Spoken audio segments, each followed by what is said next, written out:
দুপুরে বাসায় এসে দেখি বাড়িওয়ালা দারোয়ানের পা জড়িয়ে ধরে হাউমাউ করতেছে।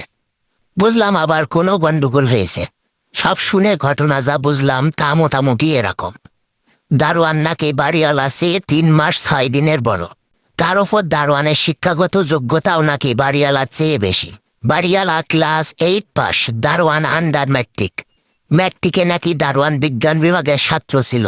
পরীক্ষায় অন্য সব বিষয়ে এসে 30-এর ঘরের নম্বর পেলেও পদার্থ বিজ্ঞান আর গণিতে নাকি কখনো 40-এর নিচে নম্বর পায়নি। বয়সে একটু বড় হওয়ায় আর শিক্ষাগত যোগ্যতা একটু বেশি হয় বাড়িওয়ালা দারোয়ানকে একটু খাতির করে চলতো। প্রায় সে দারোয়ানের সাথে দিন দুনিয়ার বিভিন্ন বিষয় নিয়ে আলোচনা করত।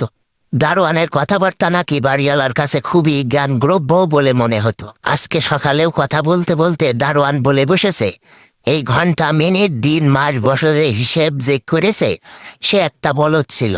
লোকটা হিসাব করেছে 60 সেকেন্ডে মিনিট, 60 মিনিটে ঘন্টা, এরপর আবার 24 ঘন্টায় দিন, 30 দিনে মাস।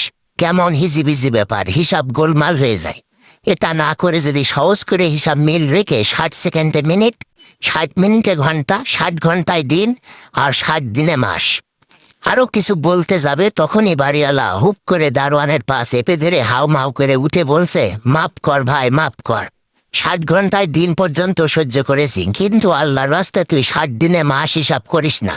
30 দিনের হিসাবে বাসা ভাড়া যা পায় তাই দিয়ে সংসার চলে না। মাসের শেষ কয়দিন না খেয়ে থাকার মতো অবস্থা। তার উপরে আবার 60 দিনে বাস হলে তো আমি না খেয়ে মারা যাব। রক্ষা কর ভাই, তোর আল্লাহর দোহাই।